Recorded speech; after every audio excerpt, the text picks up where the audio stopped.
Hey, welcome to the show, everybody. Military Industrial Complex, Area 51. These are all known by most people as terms for secret projects, military research, spending, and just advanced technology. We're going to be talking about tonight is DARPA. This is known by a lot of people by the name. They've heard it in some form, but the exact nature of this government agency is a mystery to a lot of people. It was originally known as ARPA, the Advanced Research Projects Agency. It was created by President Dwight D. Eisenhower in a response to a shocking event that happened in 1957.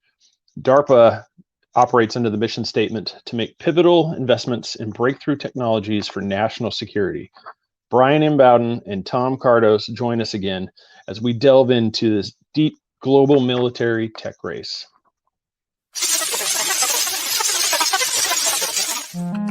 Welcome to the Three Beards podcast. My name is Craig, along with Austin and Chris. Passed to a new generation of Americans born in this century.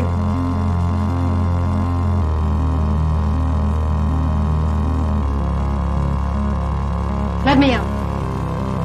I'm afraid that is quite impossible. I need you.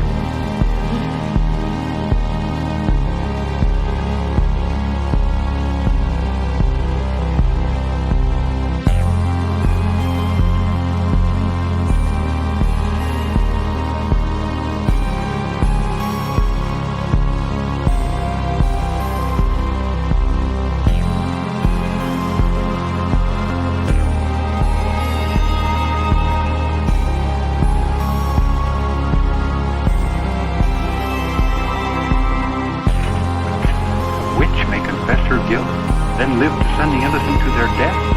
Is this justice and honor in Massachusetts colony?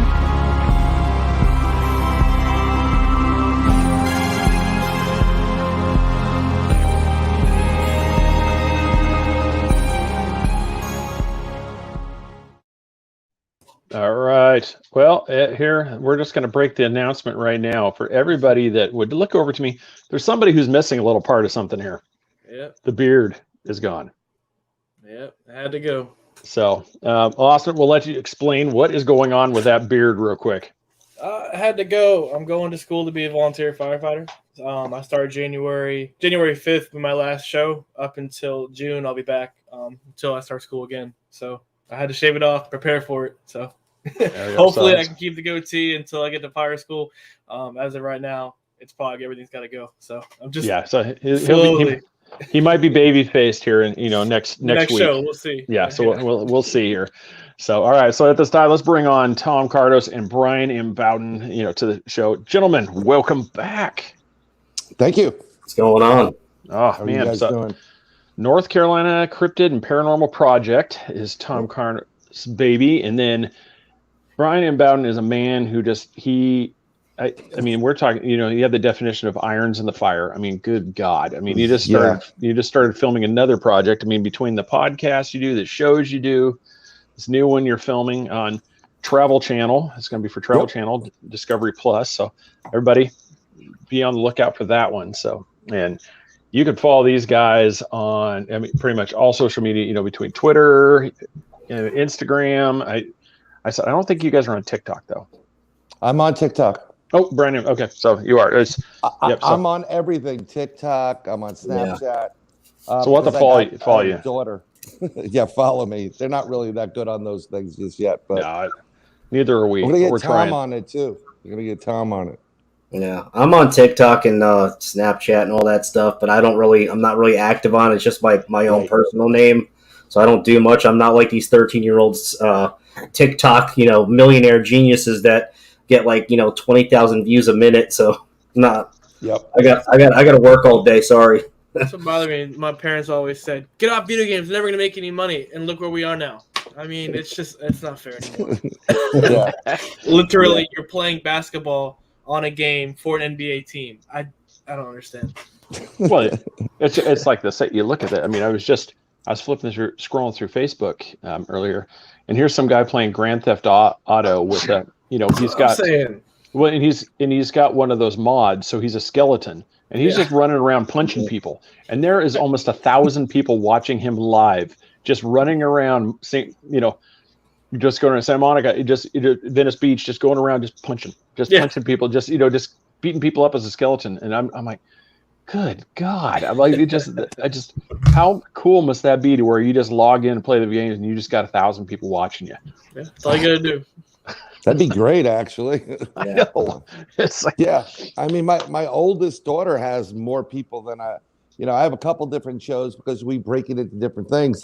And she's got like 16,000 people, which kind of freaks me out that 16,000 people follow my daughter. But, I got to figure out how to do that so I can get somebody, some more people to my show. That is why I moved to Florida. I used to live in Oregon. I moved to Florida because I was tired of the cold. 5 below zero. Good God. No, thank you. No, thank you. I'm moving too. So I'll see you down there. Oh, I moved from Jersey, so I kind of get it because Jersey used to get pretty Arctic, but nothing like Canada. So, but that sounds fun. 5 below. Yeah. Oh my God. Yeah. I know. He will learn once he gets up there. I promise you that. It's like, it seems like a thing, but once you get up that thing, it's like you realize that it's not a party. So we are talking DARPA today. This is going to be an exciting one. We'll start out for anybody that doesn't know.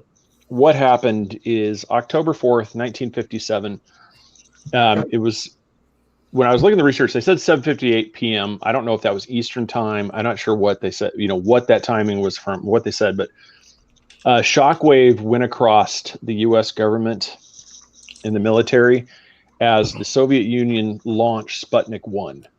And that instantly showed that the United States was on the wrong side of the tech race, because we were so busy during that time playing whack-a-mole with communism.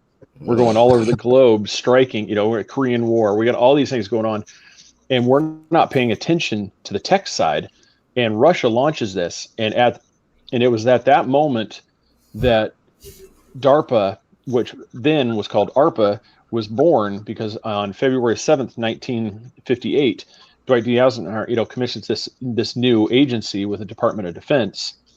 And this agency is something that, where a lot of people don't know this, they don't have any oversight.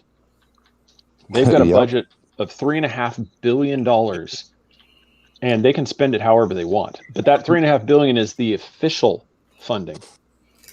So anybody, like I said, we'll get into a little bit tonight. They have a much larger budget, but the budget that is on the books is $3.5 billion, and they do everything from research, just from the stuff I've seen is basically, if you can think it up, it's been looked at. And some practicality, if it's like, and they've put money into researching it. So like, if you could figure out how to run a car by putting your lawn clippings in it, they would put money into to research this stuff. But if you come up to them and say, hey, I figured out how to make this car run a little more efficient, they don't care. That's not something they don't care about that. They want the things that haven't been done and the things that are going to be a breakthrough. But their budget, I mean, when I looked it up, it was 2019. So I'm sure with inflation, their budget has went up. I'm sure they bid on a budget every year. That's the magician's hand. Well, besides the budget, you got to think about the umbrella corporations and the black projects that funnel money through other agencies or the corporations, and somehow they wind up with the money after it gets funneled. So there's quite a substantial amount that they're probably not disclosing, that they're getting a lot more than what they're claiming they're getting, just like any agency like that. Yeah, in general, you use the rule of 10, and whatever their budget is publicly, just multiply it times 10. So they're almost a $300 billion, almost $1 trillion industry, and for good reason, actually. I mean, we're talking about all the secrecy and all the craziness they do, but they, in theory, they're trying to develop products that hopefully will protect American lives. And that's just it. That's why I put it, like on the teaser for it, national security or ominous threat, because this is one of the things when we go through some of the stuff they've done. I mean, everybody here, what we're doing right now tonight, everybody is enjoying the product of DARPA's ingenuity. The internet was created, Oh yeah. Al Gore likes to take credit for that, but it's not. It was ARPA. Is it that created this thing, the ARPANET, and you go through the GPS, weather satellites. I mean, there's the M16 rifle. I mean, all these things were created through the research that DARPA did. We'll get into more details, but I mean, there's one. I mean, I feel like I'm the only one that watched the documentary Terminator when I see some of the stuff that they did, because when you've got all this money they're putting in Boston Dynamics and they're creating these robots, and then they announce that they've created, they've got research and they've successfully made a robot that feeds on organic material to fuel itself. Oh God. So, we'll get into we'll get into this, but I mean, if you put those things together, you have a Boston Dynamics robot that could run between 26 and 28 miles per hour. It's like a cheetah. And you also have another side of them that's creating a robot that can eat organic material. We're not too far off from a possible Terminator, situation. I mean, that's where. No, go ahead. Yeah. On top of that, you have an agency that is, I'm going to use rumored, to be able to create controlled duration, density, and intensity coronal mass ejection. Yeah. And a lot of us have seen the results of that not that long ago. Yeah. Do you want to go into that just a little bit, just in case, maybe it wasn't paying attention? In 2018, something that picked was very curious, September, they closed the Solar Dynamics Observatory. Then they started closing all these other observatories. And I mean, they shut down, people evacuated, can't come back in, cordoning off like hundreds of miles, which was very odd. So nobody, I mean, every observatory was shut down. Space cameras, even Lucifer, which is the Vatican's observatory, shut down. And what technically, people are trying to figure out what was going on. Now, some of the side story was that it was a pedophile ring they were going after, but that wasn't true. That's the thing. Like you just said, I was thinking if you were going to touch on that. Yep. Where have you seen something where suddenly kiddie porn is found on a computer, and they go into like a national security lockdown on the thing? They close. Right. It is cordoned off. Nobody can go anywhere. I mean, they said, and this is all because they found child porn on a computer. I'm like, who's believing this? I mean, this is out of the X-Files, where the doctor. It's like, oh, was it kiddie porn again? Right. So I was investigating all this for a while, right? And I mean, I did a huge article in a UFO magazine that I published it in a couple months later from this. Actually, while this was taking place, it's a UK-based magazine. But one of the things that came my way, and I was getting different reports. This is around the same time that Florence was supposed to hit the U.S. Category 5, almost 6, and I mean, the problem with it would have been hitting your neck of the woods, Tom. North Carolina, South Carolina, tons of nuclear reactors there. We saw what happened over there in Fukushima. Major problem for the U.S. And there was an anomaly that took place just before it was going to go hit the U.S. And you can see it on the Mimic map. That's what they use for satellite, for rain or whatever. You see this large, strange frequency thing come down, and it goes from a category 5 to a category 1 in an instant. None of those things do that. Even a 5 will go to 4, 3, 2. It'll taper off. Yeah. So somebody called this guy Clive Lewis, and he said he was a DARPA whistleblower. And he said what you were seeing there, the reason why the observatory was hacked is because that observatory is in their intranet is what is used to control HARP, hammer, and smack. And I'll give you, we all know what HARP is. It's those antennas up there in weather control. Right, weather control. That is a DARPA program too. That is a DARPA program. HAMMER stands for High Altitude Meteorological Manipulation Energy Research Program. And SMAC is Solar Magnetic Amplification causative configurator. So what this guy was saying is what you saw with he says, I guarantee you, now this is previous to the hurricane going from 5 to 1, because you're going to see something that it's going to blow your mind in the next couple hours. And what they did was they pulled energy from the sun, filtered it to this smack and hammer, and they pinpoint a coronal mass ejection, that energy of the sun, to that storm and shut it down. Wow. And the reason why they couldn't, they didn't let anybody go to the observatories is literally you could see the hole that they created in the sun to draw the energy and to pinpoint it. Jeez. So this is what this group does. And if they could do that for a hurricane, they could create volcanoes to erupt. They could create earthquakes, tsunamis. I mean, Lord knows what they can do. So that's what I'm saying. We're hoping it does good things for people, but I'll tell you what, a lot of this stuff's pretty scary when you really get down to looking at it. It's funny you mentioned that. Isn't there a volcano going off of the coast of Spain right now? And they're warning people about a tsunami that can hit the East Coast and cause massive, flooding from the tsunami. Well, what was interesting is I follow earthquakes. I follow all this stuff. And if you looked at some of the information coming in about La Palma, and they give you a satellite view and they showed you where the quakes are, it looked like a grid pattern. I kid you not. Looked like dots on like a paper, like you were going to play whatever, squares or something like that. And it's like, this is not normal. And because I did study a little bit of geology when I was in school, but I come to find out that it wasn't an abnormal. They were just reporting the GPS coordinates of these things so that when they cluster, it's going to look like a spot. But yeah, there's rumor about that volcano, the Chinese government and Russians working together to create that, because if a tsunami does hit the East Coast, and we're talking from Nova Scotia all the way down to Brazil, we would be so bombarded with death, 65 million people dead, and dealing with that, we're not even a world power at that point. So we're taken out of the game. But from what I understand, Russia kind of pulled back from that. They didn't want to really be involved in that. That's what I'm hearing. I can't prove any of it, though.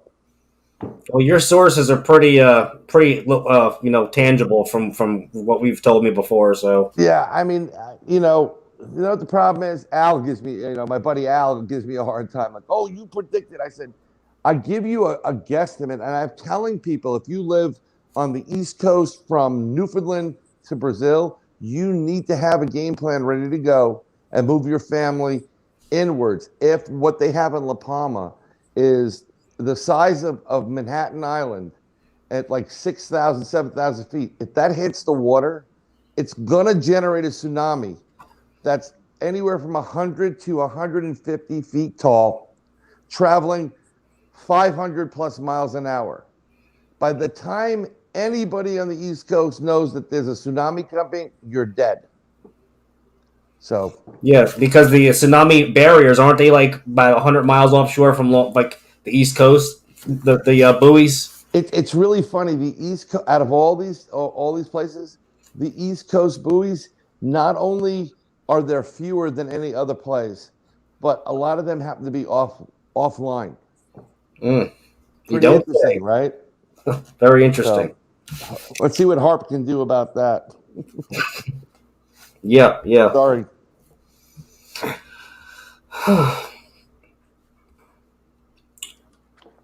You got anything else, Craig? That was it for this You're event. muted. No, I was muted. Okay, yeah. No, I was saying, did you see that thing that just happened? Was it yesterday or the day before? Where Russia anti-satellite missile, they blew up their own satellite. No, you know what? I've been secluded for a day and change. So that the Russians blew up their own satellite? Yeah, they fired the first anti-satellite weapon, and they did a test. They blew up one of their own satellites, but the problem was they didn't alert anybody, and it created almost 1,500 pieces of debris, and all the astronauts on the ISS had to hop on the lifeboat. That's why I saw briefly astronauts go to the lifeboat for, I think, for space junk. Yeah.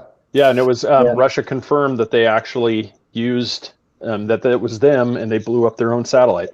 Yeah, I read that yesterday, I think, or this morning on one of the world news channels. The good news, not the fake news. But I was gonna say, you were talking about Brian. Project Argus kind of sounds familiar. Like you were talking about, Project Argus was done in 1958 by DARPA, Mhm. and what there was to send electrodes up into space to kind of kill any inner ballistic missiles that were coming from one side of the planet to the other. But from what I was reading, the project didn't do really well because the electrodes did not really, they kind of dissipated before they can do any damage to the missiles at that. But that technology, I'm sure they've mastered it now, but that's kind of what caused them to, kind of bring it down some.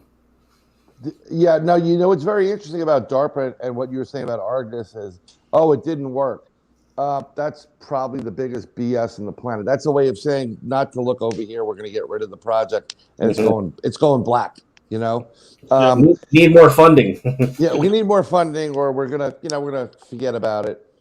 Something that is very DARPA related is Space Force, and Trump was very adamant about putting that in, and I think he understood what technology we have and what it's there for. It is literally, it's an eye in the sky, the ultimate.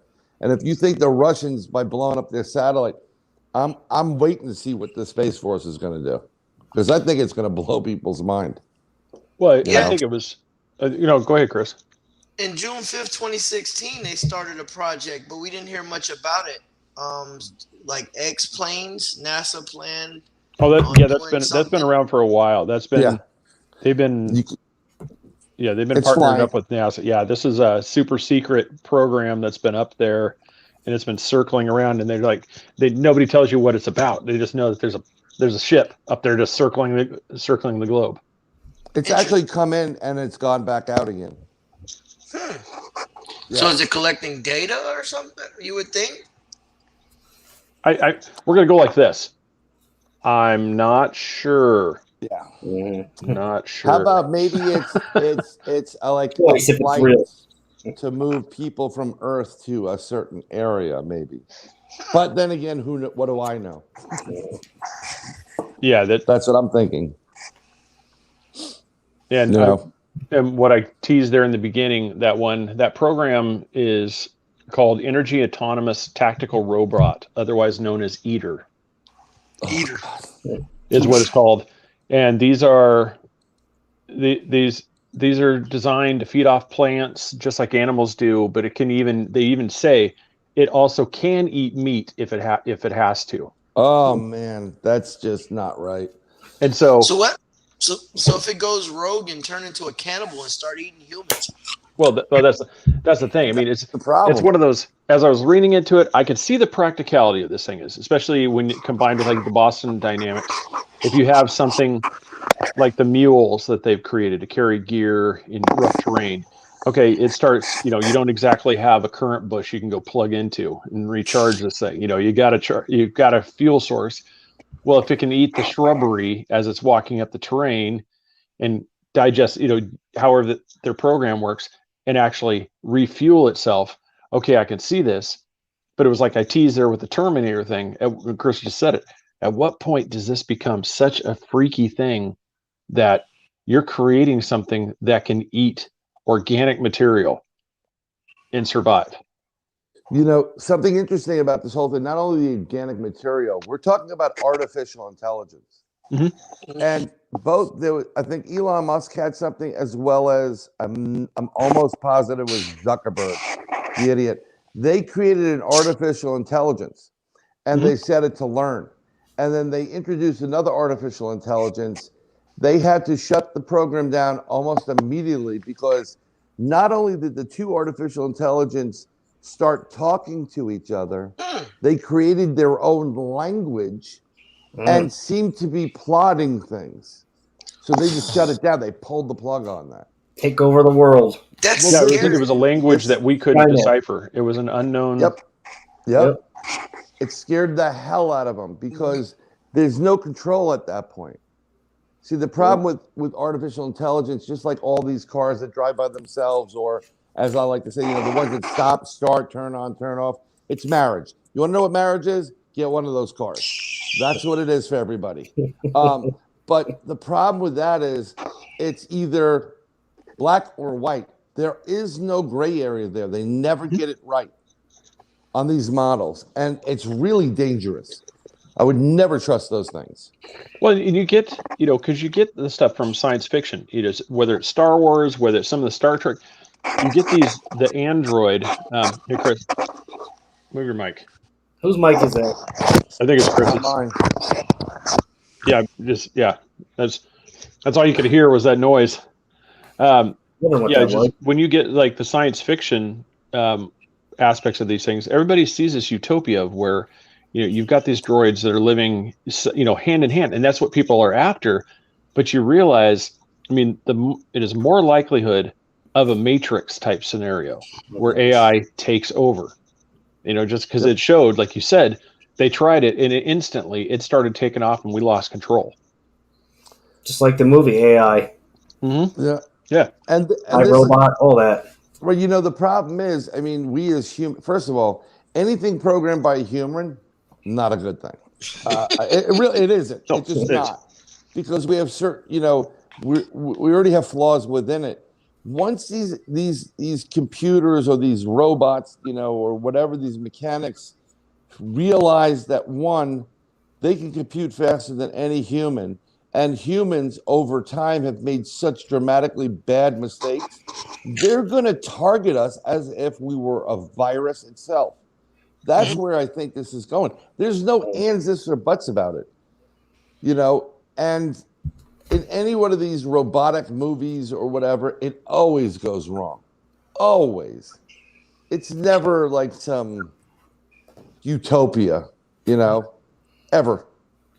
So you ready for this? Because I got something that's kind of related to what you said. So back March 16, 2018, DARPA produced the non-surgical neural technology with the human brain interface with machine.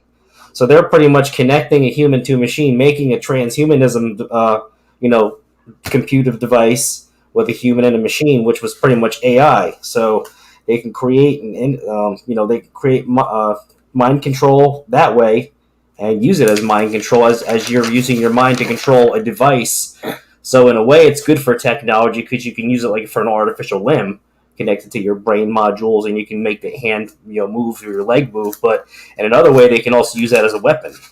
That's kind of scary, very scary.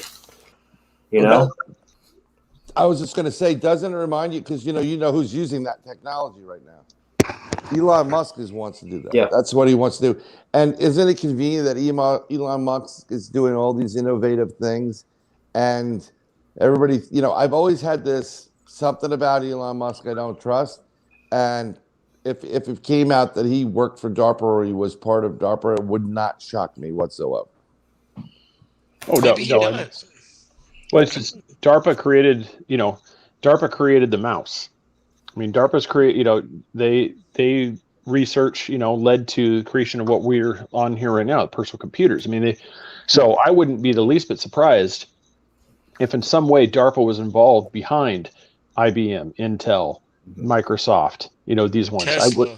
I wouldn't be the least bit surprised if that was to be discovered, because that's what is why this is such a cool topic, and also such thing is, for everything that they do good, there's also that aspect where it's the flip side of the yin and yang. It could also be used, like you said, the neural technology. They're creating a way to combat PTSD by actually using that neurotechnology and putting it in there to help these people that have the damage, and actually heal themselves. They've got I think it's a blood injection that you can get, which has micro magnets. So where if you get a massive cut, you can use this technology to seal that up. Those magnets will seal that laceration. Nanotech. Yeah, it's really cool. But what happens when it's hacked and it's used the other way and the magnets are polarized to go that direction? Well, that's funny you said that. Go ahead, Brian. No, what I was going to say is, and I got to do this very gingerly because I don't want you guys to get tagged on this, but we currently are experiencing something that they're trying to mandate on people that very much reminisce DARPA technology. Mhm. And the term transhumanism is coming up left and right with graphene and some other stuff. So it's really scary. And what I don't like about it is, if you ever looked at what the graphene principles or Luciferin or whatever it is, if it's hit with a higher or stronger 5G or higher wave, it literally gets rigid and expands. Wouldn't it be very interesting? And you could target 5G, specifically target it. Wouldn't it be interesting if someone was causing problems, they just flip the switch, and the next thing you know, they stroke out because all their arteries is clogged now? I mean, this goes along. Yeah, this goes along with that. And people that say it, oh, you're a conspiracy theorist. Well, I'll tell you what. 99% of the conspiracy theorists I've seen, heard, and I've listened to were 100% accurate. I mean, I think you're really onto something, because obviously 5G is used more than what it's captured to be, because it sucks on the cell phone right now. 5G is horrible. So I'm sure it's got a bigger plan. Yeah, I'm telling you, my 4G phone I had was so much better, whether it was internet and everything. It was so much more reliable. And then as soon as I switched to 5G, I have so many dead zones. Yeah, you ain't kidding. Yeah, absolutely. But something interesting about 5G is when this whole world shut down, the only people, it wasn't just first responders. Go back and look how many 5G towers were being worked on at that time. They were rolling those things out like their life depended on it. Yeah, they popped up everywhere. Like so much. Everywhere. I mean, we were out every day, fortunately, when the pandemic first hit. Yeah, me too. Yeah, we were out every day. So it's like just 5G towers popping up everywhere. Yep.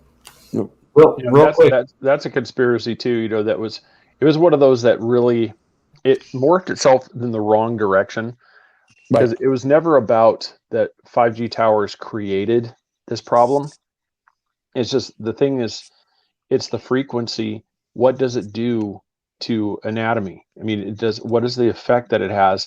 And if it has that effect, it may be something that gives, has a negative effect that causes people to be more prone to become, susceptible to these things. It's so sad that in these world that we have to be parsing our words like this, so we just don't get yanked off the air. Absolutely. Better safe than sorry, though, right? Because you guys work hard to put up. We all do. Tom works hard. You guys work hard. I do work hard. We try to put on a great product, a podcast, a show, and you struggle to get some users sometimes, and you just want to, you don't want to screw that up by getting flagged for something that you shouldn't. We're talking about technology with DARPA, so isn't that funny? He says that and then he drops off. Yeah, and he just wrote, "We've said too much," and he's gone. Well, I'm literally when I got this, it's pretty secluded. It's on a lake where I am right now, and it's like a really bad Scooby-Doo episode. I'm waiting for Old Man Witherspoon from the lighthouse to come out. Yeah, and while we're waiting for him to come back on too, just like I said, we could go through. I'm trying. I had it saved, and I'm trying to find the list that went through with all their stuff. I mean, we can go through some of their other ones that they have. Yeah. Like DARPA has created Cyborg in, I say created. When I say this, everybody just for like critics, I don't mean that they physically, DARPA has this facility that creates these things.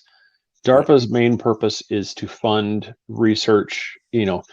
Yes, they do have, we're going to do this thing. They do have places. I'm like, everybody knows they do.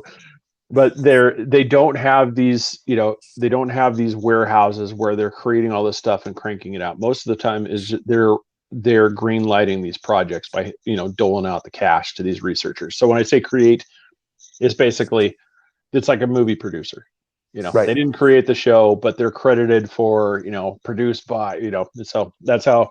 So Cyborg insects, they have made these. They've made these miniaturized drones, they're insects. And so this is part of their electromechanical systems program. And this is so what they're doing is they've created these. They've also created they're doing these micro robots to find people like in earthquake damage, and so to where they can get in through the little cracks. So this technology is good, but the military, got to remember, DARPA is Department of Defense. Their primary thing was created in after that launch of Sputnik, remember that date, February 7th, 1958. Dwight D. Eisenhower, commissioned this for military purposes. And Brian, you'll know this too. This is correct. I credit this as his Pandora's box, because it wasn't even years. Yeah, this wasn't even years yet. A couple of years later, he's decrying the military-industrial complex and the dangers of this. I'm like, unfortunately, you're the one that let the cat out of the bag. I mean, it's just you really got it started. There's a problem. I don't know if you guys feel the same way, but I have a problem with technology and these programs where the security clearance for them is higher than the president. Yep. No, seriously, I have a problem with that, because we all know the president is technically a shadow puppet, for the most part. The president should be, in the same zone, knowing about the Q clearance and whatever else to deal with these things that come up. He should, the plausible deniability BS line is wrong. We elect certain people to get there. I think that's why Trump, literally, he wasn't one of those that just took no for an answer. He was one of those that got a lot of information, and he had a lot of friends in the military, so I'm sure he knew what the hell was going on. And that's why we have Space Force. And that's why he was very confident about that coming up and being there. But these people, the other people, I don't want somebody else having more clearance than my president. Well, and that's no, go ahead, Chris. Not this. So why do you think they changed their name so many times? Back to ARPA, then back to DARPA. That makes no sense to me. Why would you keep changing your name? Somebody says, no, I wanted to go back to ARPA. Well, the only thing different is they just keep dropping the defense. They just added defense to the name, and then they took it off, and then they added it in. It's nothing. It's not like a whole nother organization. They just went from Advanced Research Projects Agency to Defense Advanced Research Projects Agency. And so, I mean, that was the main thing. Yeah, I'm surprised it wasn't Navy Advanced Research, because the Navy is the Department of Navy. They're more in the know than any other group. There's a lot of stuff that goes to that group. Even more than the Air Force? That's the brains. 100% more than the Air Force, Army, all of them combined. Well, I don't know why, but they know a lot more. Well, there's a rumor, because we all saw that horrible documentary that got us all sucked in the beginning, the Mermaids one, where everybody originally thought, it's like, oh my God, this is real, and then all of a sudden you see we were all immediately smacked in the face with it's fake, but some of the alleged, one of the alleged, accounts that was kind of the brain of that documentary was the supposed washed up of some figure on a beach that was confiscated by the Navy. And this was a result of a DARPA experiment that was held underwater through sonar and these other experiments that has caused. So when you see the mass, they say we don't understand why whales and dolphins and all these things are beaching themselves. It's pretty much, if you start overlaying things, you'll find that at some point there was a naval experiment that DARPA was involved in, research was involved in, held about the same time, and then all of a sudden you magically have a bunch of dead fish. It's pretty crazy how that occurs. Some of which look fried, seriously fried, they were under extreme temperatures. Just and I don't know if you've been swimming in a pool or something, and someone knocks on the side of the wall with a rock. You can be all the way on the other end. You hear it perfectly clear. So imagine someone that puts a signal into the ocean, how much it amplifies and what the damage is, not only on what they're doing, but the wavelength hitting it. It was insane. It was more than sonar. The seismic testing too. They were hitting the bottom of the ocean with dynamite bombs and God knows what. So that's what was causing the majority of all these washed up sea animals, where whales, dolphins, sharks. I mean, you seen coast to coast. There was hundreds of them lined up across the shore. It was crazy. Yeah, it's all this underwater stealth technology that they're working on. They're doing all this testing, and it's amazing. And people don't understand. While we're doing this, it's all about everybody thinks, well, it's bettering. It's like, you got to understand, it's military first. Yep.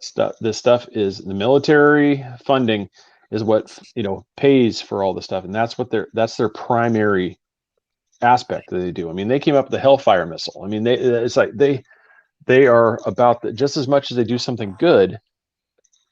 That's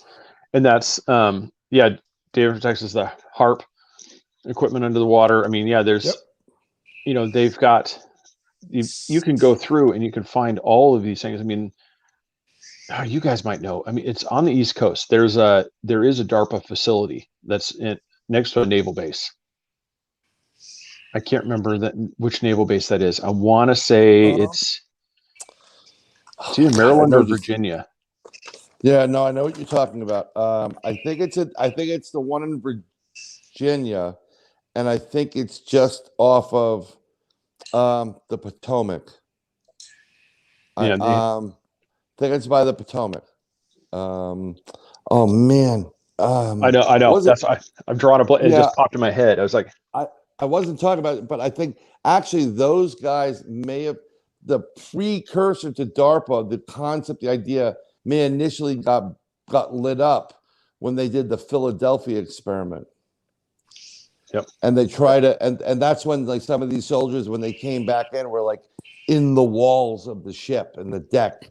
It was a total cluster. It was bad. It's saying it's in VA, 675 North Randolph Street, Arlington, Virginia. Yep, it's right off the Potomac. Exactly where that is. I know where it is. Right near the CIA headquarters, not too far, I'm sure. It's Arlington. Yeah, I've actually passed NSA every once on the way down to Florida. Because I drive because I don't want to fly and be a guinea pig. Where we stayed when we went to Washington, D.C., there was a DARPA facility right across the hotel. It's right there. It was a high-rise building, and it just said right on there, DARPA. And I looked at my wife. I said, "Oh my God, how cool would that be to get in that building?" Yeah. You didn't go knock on the door and see if they let you in? Well, it's typically the 17 guys with guns that are standing around the doorway. That it's like the scene from The Matrix when Neo and Trinity try to go in the office building. I mean, that's pretty much what it looks like going into a DARPA facility. You're not just walking in like, "Hey, I'd like to take some pictures." Yeah. Can I just use your bathroom, please? Where's the restroom? Got for you guys, extra anchovies. Who wants them? Yeah, exactly. The basement. Yeah, I know people that do a lot of stuff for naval intelligence. That's not me, by the way. And some other organization, through my buddy he was in the military. He works for different government agencies. They do terrorism stuff. But I mentioned some things like about the solar observatory going down to some people, and they remain quiet, and it's the way they remain quiet that tells me so much. Mm-hmm. I can't get information from that. I would never put somebody in a situation where they're risking their career and Leavenworth. It's not important, type of stuff. But man, oh man, I'd love to have had a security clearance so I could see what they're, doing all the time. That would be great. So before I cut off, it's Chris's turn. Let me apologize for my dropout. My internet signal dropped off my laptop, and it was funny how some of the topics we're talking about. But I was going to get into something real quick. Yeah, go for it. Before I got zapped out. So this alters human DNA. The what I was talking about before, the interface with the human brain. Right. So they're all how they can use that to alter human DNA and gene editing. and then they use something called the CRISPR. If you've heard of that, it puts pieces together that can be injected, and can change brain cells and change the way almost into your whole, body closure format of how your gene setup is. So it's funny how you were talking about a certain thing that they're trying to mandate, and now they're this DARPA situation, this technology do interface and then inject some CRISPR DNA into your body. I was just gonna do a little mind thing. You were talking about how they compare, and I just thought that was crazy. Yeah, no, you know what? I don't see this. Here's the thing with that program, and it's right in the back of my mind all the time. I mean, every time you see the news today, you're like, what agency is this that's trying to kill people?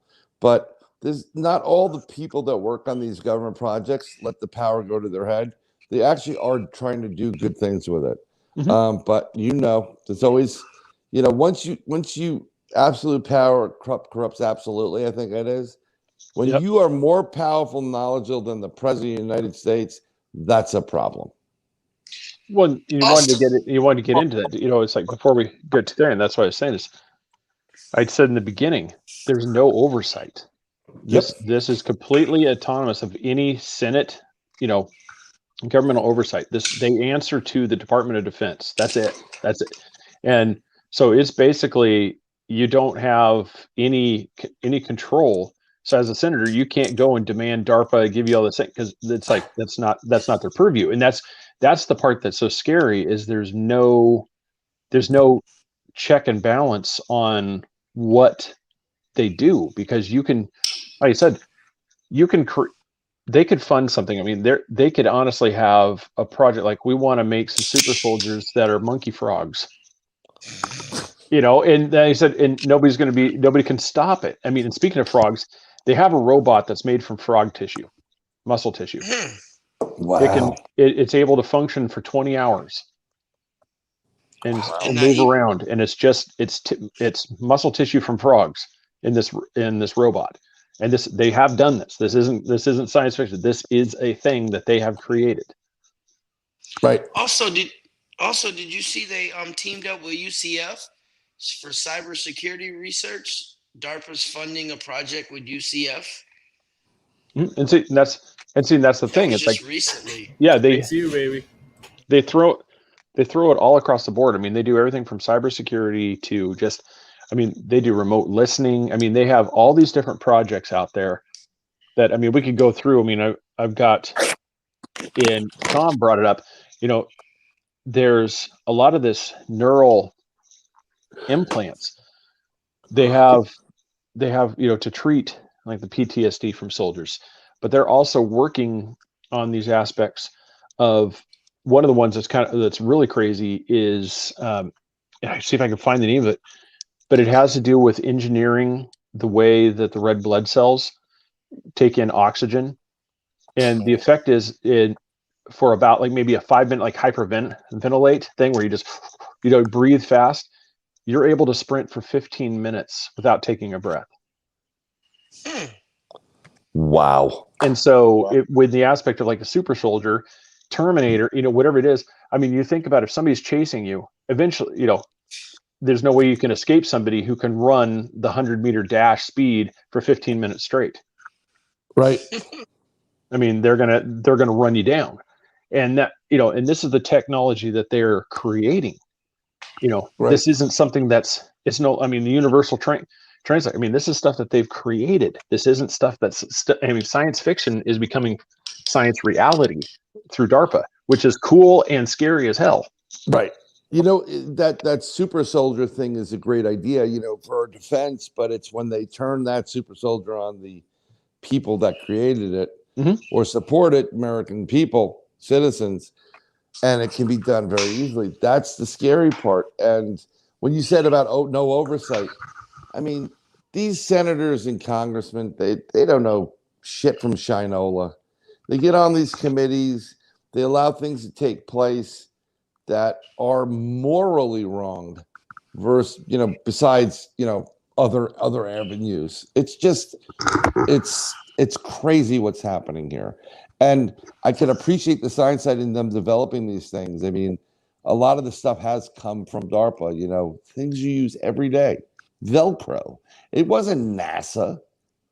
This all comes from that group. Yep. And, you know, they use it for, you know, they'll use it someplace else. But I know that recently they were talking about it. They did genetically modified. That's another problem I have. But they talk about these, you're talking about these little drones. They released a whole bunch of these drone type of robots that were in the shape of mosquitoes. Who knows what's in them, right? Who knows? Maybe there's poison. Maybe there's encephalitis in some of them. They're going to release them, you know, or maybe something is used as a targeting system for another product they have. Look at what took place in Havana syndrome, when the ambassadors all started brain damage from these sonic weapons. And then recently it happened again when Kamala Harris was in, I forgot what country, I think it was Italy or something like that. Yeah, I heard about that. Yeah, so it's really buggy. One of the cool things they created, though, I got to tell you, is, and they used it in Iraq. They created this system where when all the Iraqis were dug in the foxholes and they just started giving up in droves, they created the system that PSYOPs used where they could be right here with us on this thing, talking to all those people in Farsi, Allah doesn't want you to die, and it sounds like someone's talking to you in that foxhole right at your ear. Yeah. How cool is that? These guys gave up. You should see. Try to look back at some of the video. They look scared out of their minds. Like it is. Yeah. It's some crazy stuff. I mean, that they're coming up with. I mean, one of the ones I just found here too was basically, I don't know how they pronounce it, but it's ACTUV. It's the ASW Continuous Trail Unmanned Vessel. It's an underwater drone that's used for surveillance. So they're creating ocean drones, through those for monitoring, what they say, for monitoring the shores. We all know that can't be, that can't be turned into a weapon.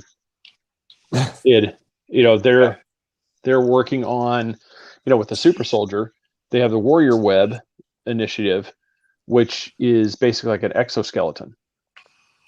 Yep. Yeah, I've seen it. Well, it's almost like an Iron Man thing. Yep. You were talking about, did you just mention, what did you, let's see, remote viewing, right? Mm-hmm. Remote viewing? Quick, in the 70s, DARPA was experimenting with parapsychology, remote viewing, and they actually got a guy by the name of Uri Geller. I'm sure Brian knows who he is. He was a famous remote viewer, and he was actually working with the CIA and Stanford University in California.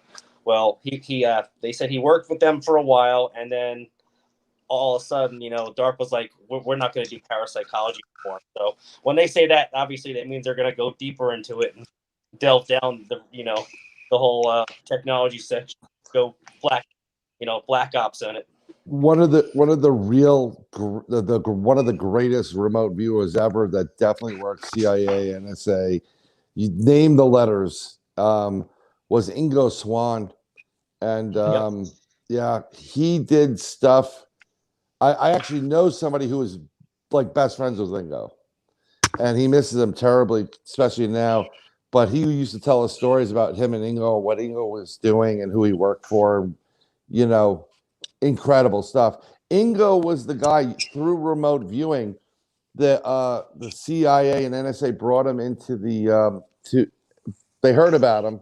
They brought him in and they said, "What's here?" And they pointed to, we want to know what's going on in this building that was in a city like miles from any type of ocean.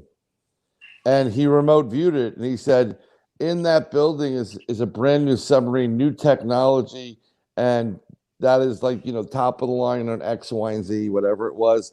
And the people they said, "How you're crazy.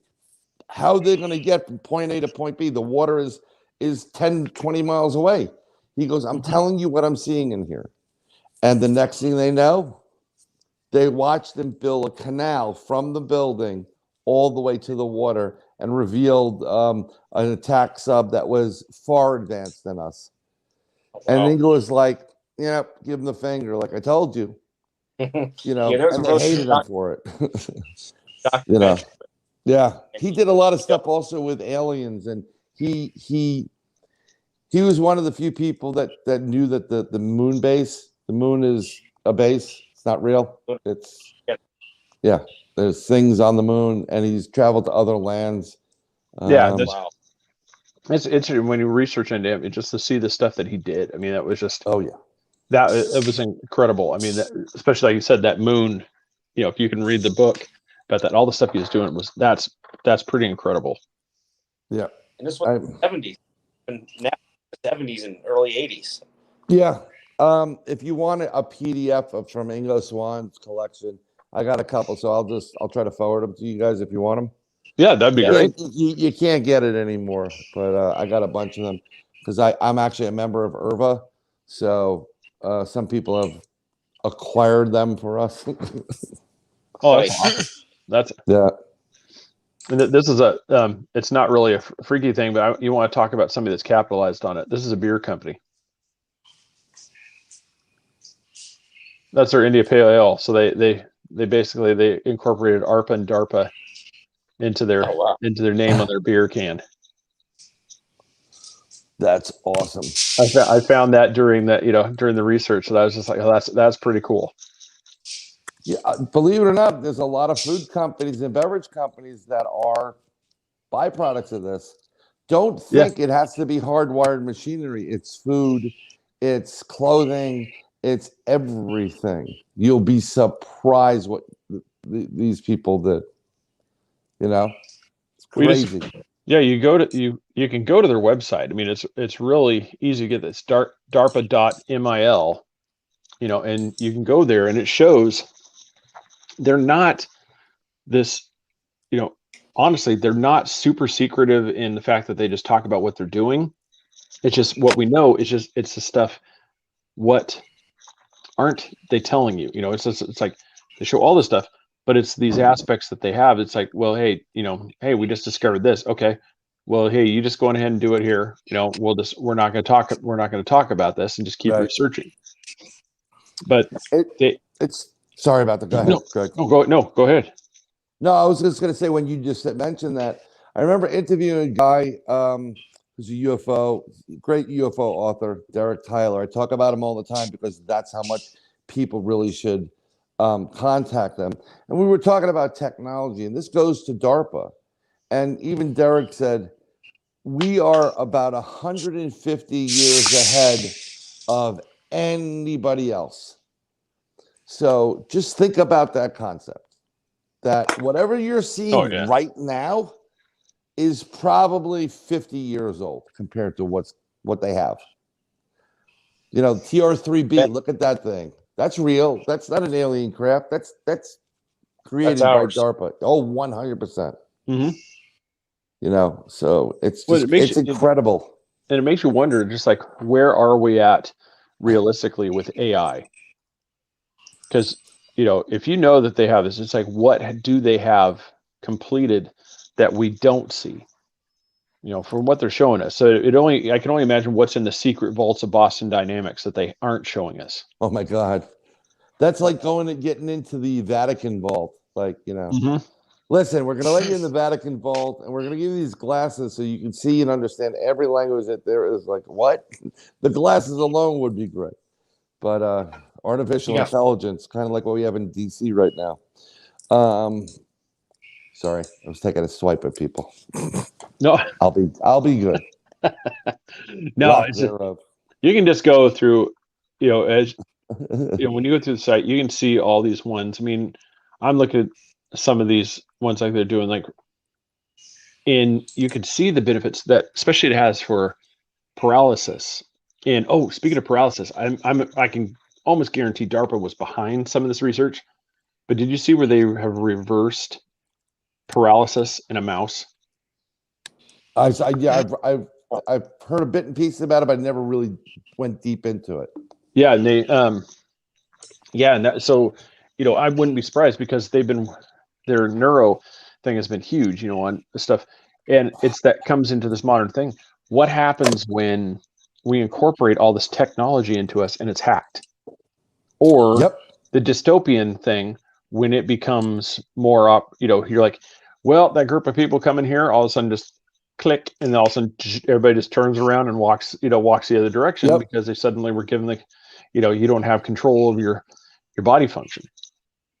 And it's that's the scary part, is there's so many ways that it could be a massive life altering, beneficial thing, but just if it's in the wrong hands, what happens? Well, I was just thinking about it on a comical scale. That was a horrible place to drop. The comical scale, I guess. On the comical scale, and I'm out. Was that the George Costanza thing? Leave on the high note. Mic drop. Yeah. The George Costanza scene when he tells the funny joke and then he just goes, everybody starts laughing at the joke and he's like, I'm out. And he just walks off and just leaves the room.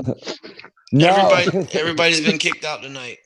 I'm like Tom right now. They're on to us. Get it back to SeaWorld. Well, for some reason, my laptop, I cannot get it to stop hitting D's across the board when I go into my search engine. So it's stuck. Nice.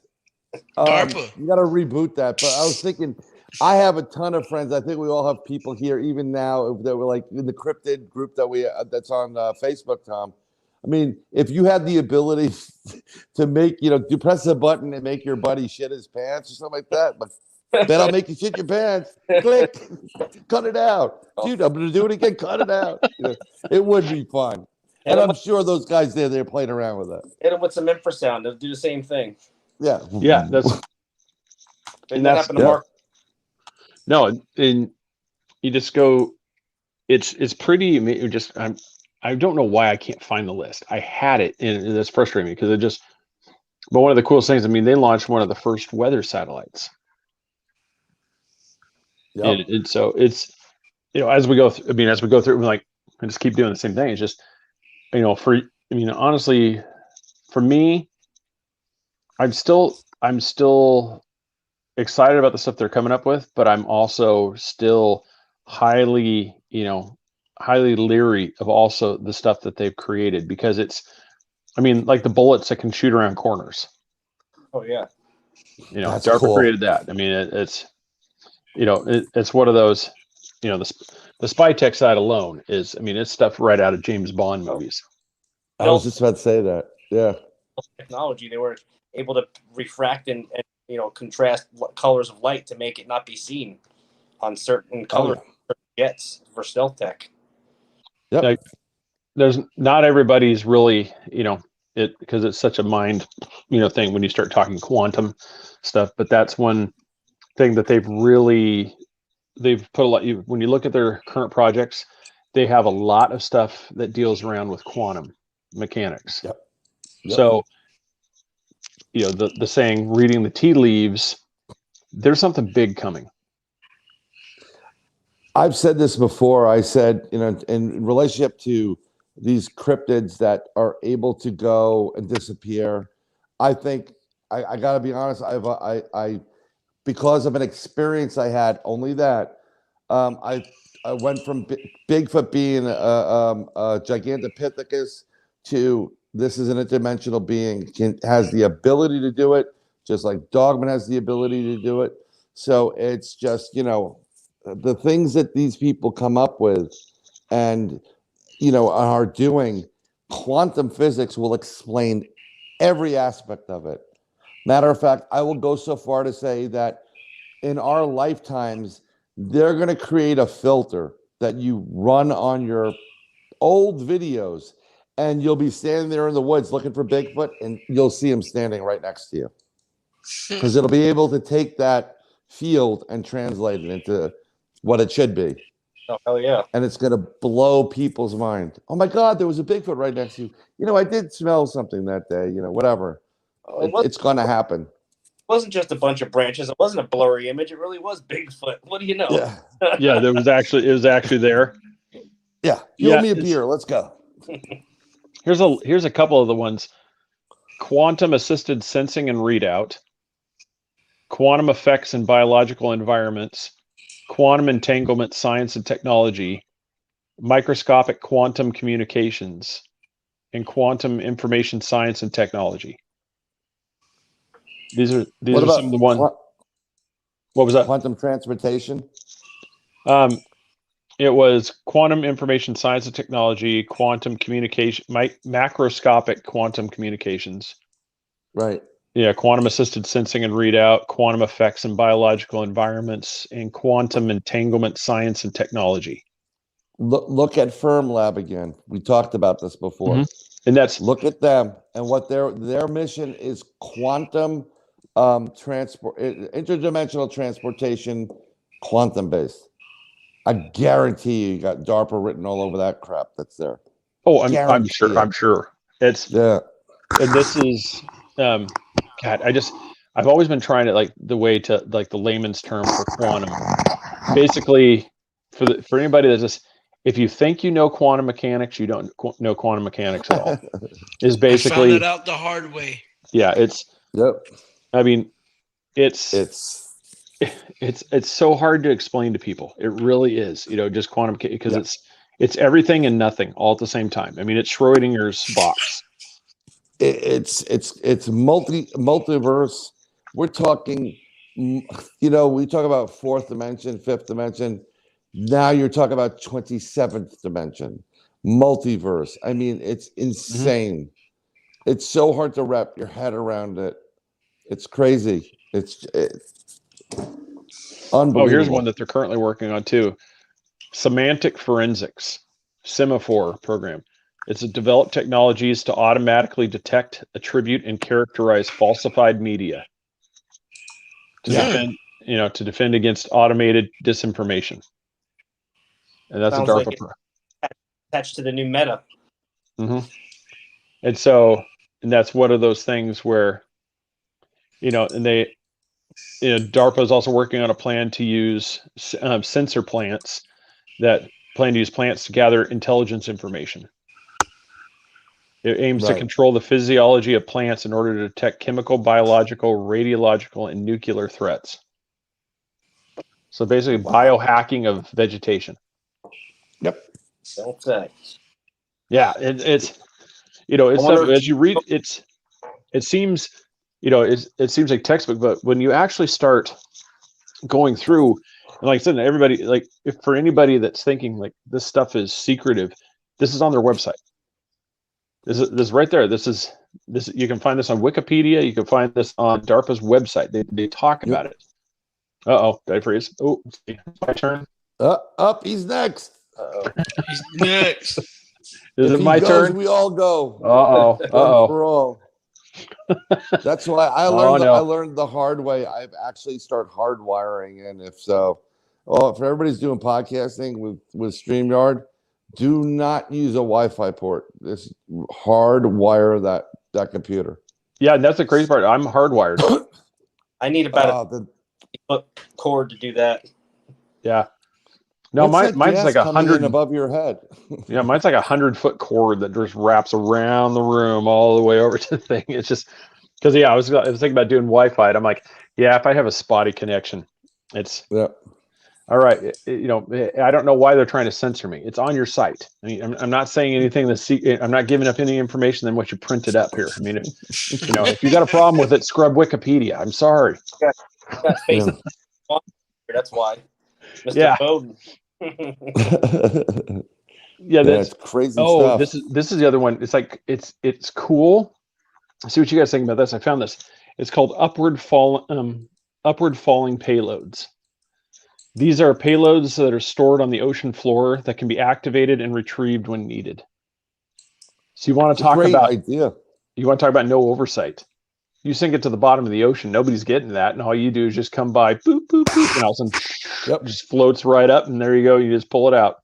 That we're just talking about Bond. I mean that's the stuff military. What are the ships? Is like, what are you doing? We're just dumping junk, and they're just depositing material, that they're going to need for a mission off the coast of some, in the international waters, just right off where they need it. Yeah, or actually the soldiers themselves in those pods. Mm-hmm. You know, how cool would that be? And you initiate it. No one's going to be detecting it. It'll be just another anomaly. And the next thing you know, you press the button, comes to the surface of the craft of the ship. They go in, they kill whoever they have to kill, or they get what they get, and they come out. Incredible stuff. Yeah, so and people get, people ever get, if you want to go check some of these things out, like I said, I'm looking through here. I mean, there's so many things that we didn't get to, but I mean, that's because they were even working on nuclear powered spacecraft. Anything you can think of, they got their hands tied into it. Their claws are dug into everything you could think of, technology, weaponry, anything, government, you name it. They're involved somehow, some way. Yeah. Austin, he asked if you're looking forward to a Ford electric vehicle. Yeah, I just responded. I'm pissed off at the new Mustangs already. No. No, well, can we disagree that is not a Mustang, by the way? I mean, that's stupid. It is a Mustang. It is a Mustang. I want to. You see the commercials all the time. I want to see your new electric 150 pull a real load. I'm sorry, I don't believe it. There's no way. That's it. I mean, it's coming to that point. We're gonna be all electric. Oh, until you can charge that car in the same amount of time you can fill up a tank of gas, I wouldn't even bother. Yeah. I happen to like the Ford, the Mustang, and I like it. And then when I like something that's Ford, I'm like, it's not a Mustang. It is a Mustang. Yeah. It needs to be called something else. That's not. If it looked like the GT that they have from last year, I would love it. But they named it was like the Ford Mustang Mach E. Yeah. Right? That's what it was. I was like, no. I don't know. Yeah, they're in trouble. Yeah. I don't think, with all the chips and stuff, they need something to. Yeah, exactly. They're the first company to say that we're going to go change the entire platform. They're like all into this electronic stuff, and we don't even have really the infrastructure for it. Nobody can fix it. I mean, parts. Containers right now. They're not going to fix it. They're going to dump it someplace. You know how toxic those batteries are? Oh, Jeez. Yeah. I'm the first person to put a gas in it. Did you see where the Tesla caught a fire and it burned for over several hours, and the fire department had to call Tesla to find out how can we put it out? It's still burning. Yeah. Put some baking soda on it. Yeah. That's it's kind of off topic, but if you follow, I forgot his name, the fire department chronicles guy, he's really funny. He was bashing I think it was the Wall Street Journal, saying how firefighters are up and down. And they said that he's like, yeah, we are fighting less fires, but the fires we're fighting are harder to fight because of the material. I'm like, exactly, like Chris just said. How the fuck are you supposed to put this out? It's an electric vehicle. There's a fire that's been burning for decades in Pennsylvania right now. It's underground. The whole city has been abandoned. And you can see the steam coming up. I forgot the name of the City of the Damned, I think they call it. Jesus. Is that one of the coal things, coal beds caught on fire? It's either the coal or the tire bed or both. My God. It's like the Springfield tire fire that's just burning constantly. That's great for the environment. Yes, exactly that. That's great. One of the ones we didn't get to, I almost forgot I was going to. What did you guys think about their program of engineering living materials? And this is the one where houses, it basically you could seed a structure and it will grow. And so it's a nice concept, but yeah, basically create building materials that can be grown where needed and repair themselves when damaged.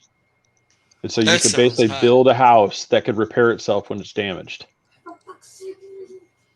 And if it can repair itself when it's damaged, it can kill you while you're sleeping. Yep. Yeah, that's basically like a Venus flytrap. Just consumes you while you're sleeping at night. Just decides I'm hungry and I need to feed. Feed me, Seymour. Or if your kid's having a party in the house and you catch them on some camera, you can press a button and Vine comes up and starts yanking them all out. Oh my God. Dad, I promise we're not having a party. Yeah. Yeah, it just starts ripping everybody, throwing them out the window. Yeah. Yeah, as we get here, so yay or nay? I mean, are you more excited about what they're coming up with, or more, apprehensive? A little bit of both. Yeah. Apprehensive to see if something that can be used against us or something that can hurt us in the long run. Although it's good technology, but everything can be turned against you. So it's kind of like a little bit of a mix on both sides. Yeah. I'm thinking as long as Arnold Schwarzenegger can go, get to the chopper, and get out. It's a little bit of each. With all the other distractions on there, this gives them the ability to do what they want to do. These are some great products that have such great applications for mankind and would help the entire planet out. But I don't think the people behind them want to help the planet out. And I don't think some of the people on the planet want to be helped out. So it's a kind of like, I like it on the science end. So keep them coming, Yeah. I'm kind of that way. I mean, as long as like you said, you don't have the naked Arnold walking into a biker bar demanding to close your bike. I said we're gonna be okay. But at that point, it's like it's a little too late to turn around at that point.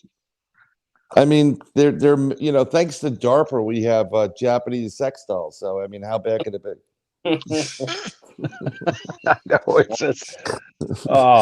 They make great Christmas gifts, kids. I'm just throwing some ideas out there. Yeah, I don't.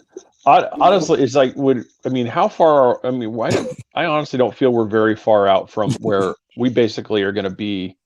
You're going to have that option to just live in a little pod, and just everything, food's provided. All you have to do is just, you're going to end up that's going to become your living habitat. You're going to be hooked to an IV. Your eyes are going to be replaced with monitors, so you can't really see what's going on in the world. And you're going to be filtered and served up dose of whatever you want, and it's going to be there like this, like whatever. While that's happening to all you guys, I'm going to be with Kyoko, my Japanese sex doll. There's this movie. I don't know if y'all have seen it. I think it's called Wall-E. Well, that's what we're going to. Yeah. That's exactly what we're going to. Just like. Yeah, we're not too far off. We're just exciting thing is our outfits changed from blue to red. And that we're all sailing around in our little chairs. Yeah, we're 400 pounds watching. So cast video. But we're actually 180 pounds, but in real life we're 400 pounds watching a little virtual reality video of what life could be. Yeah. I think honestly, with all the stuff that's coming up, I think the people that are not, tainted in any way with this tech and stuff is going to become a new, that'll be a new value, this is going to be something, I haven't had any of these alterations, so you're basically going to be a pure blood. Yep. And so that's going to become a commodity that's going to be extremely valuable. It's current right now. Yeah, I was just saying, current blood. Yep. I posted that. I remember. I saw it. Yeah, I said pure blood is the new gold. Yep. And the reason I read an article from the Red Cross, and they don't want anybody who's gotten whatever they've gotten that we're going to talk around. They don't want you donating. Wow. That's huge. That's a lot of people. Yeah, that's a tremendous amount of people. They don't want that supreme coagulated blood no more because it's not working. Yeah, so I wouldn't recommend having any medical procedures, but if you did, you want to postpone them for a couple of months so you can collect a couple of pints of your blood and store them because you're going to need them. The new crypto coin, cryptocurrency. Yeah, blood. Yeah, blood. It's like, what are you going to be purchasing this with? I'm going to purchase this with the Kardo pint. Yeah, seriously. Here you go. Just put it in the vein right there. I'm good. Yeah. I've got two of these bad boys here. What can I get for this? Slide them across the table. Ooh, you got the guy over there with the little thing. Oh, this is pure. This is a World Series of Poker. He's playing with a pint of O positive blood. Yeah. I'm all in. Calling you. I'm all in. 2 pints. Oh my God. You got a royal. Yeah. Serious. Yeah, see this? Yeah, that's good. He's like, if you're seeing it, it's gonna be worth a premium. Yup. That is the truth. Eggs and semen. There's a country western song in there if I've ever heard one. Yeah, there's eggs and semen. Oh my God. We'll get All Zach right. Brown to write it.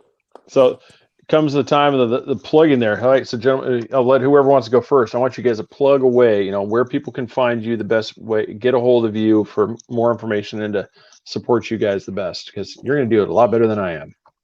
Go, Brian. More. Me? I do 2 podcasts. One is called Inside the Goblin Universe with Ron the Crypto Guru Murphy. I do my own. Nobo Boomy stands for Nobody But Me. It's on every podcatcher out there. I'm on almost every social media site you can find.